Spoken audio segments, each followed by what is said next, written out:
Making a point. Making point after point with astonishing precision. The art of Max Elbo does that, literally, figuratively, artistically, and exquisitely. Wit and wisdom are always evident in his work. Max not only has made Eureka Springs his home, the town has remarkably become his subject on many levels. From the initial logo that collector and friend Jim Nelson commissioned, Max captured the dreams of the community. This winning image is like the end of the rainbow horizon. The hillsides and stately architecture are there, flowers are everywhere, and the glorious sun is ever rising on a booming town. With a nod to the Victorian aesthetic movement, they display a floral feast with one bloom center stage. Fed by an over-the-shoulder sun, they suggest this town is fragrant and lovely. Advertising, yes, but the images were also irresistible. Beyond promotion, Max also recorded history, never more so than with his stellar depiction of the red schoolhouse that burned.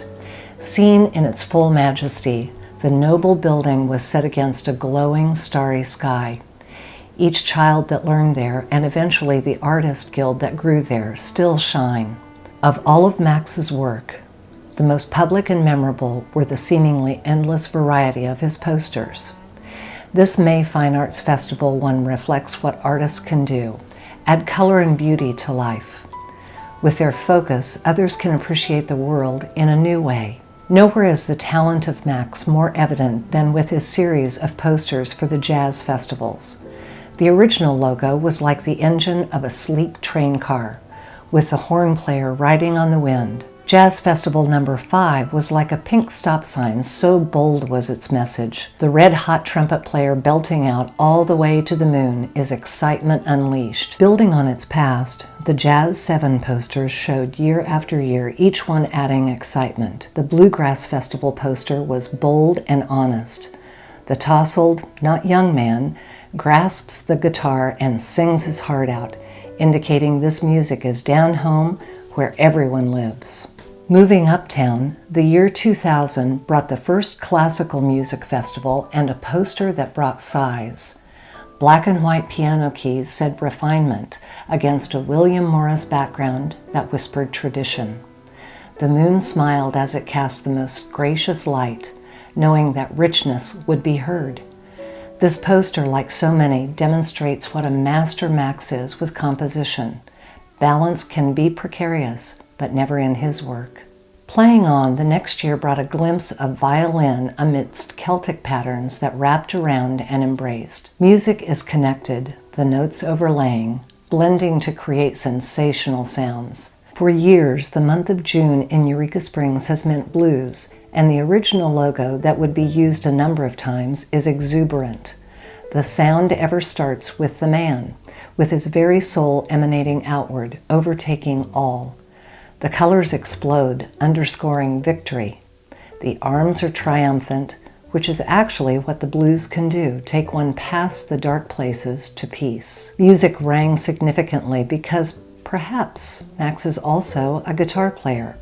It must have always been the welcome accompaniment to art, or perhaps the contrast to the hours in a studio, actually thousands of hours at the drawing table. There is rock and roll, but this delightful image is roll, and boy does it. The horn player toots all the day long, all the way around. Against a starry night, light as a feather, the sound is universal. This work also shows that the style of Max Elbo defines categorization. It flows and it flies. And in the case of the Fall Art Show poster, it flew up and down with flames that ignite. Or in a tribute to fellow artist James Gale, whimsy flowed all around the pipe-smoking bearded painter by giving him a grand-scaled tail. He fit right in the ocean called creation. Halloween brought the ultimate party, one of masquerade. With countless ribbons and loads of beads, the mask hides much, but not the glory of the night.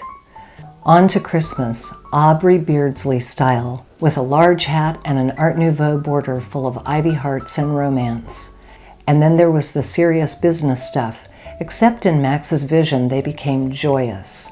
Caribe Cantina sports a background of tropical colors. The Cottage Inn promises lavish and bold.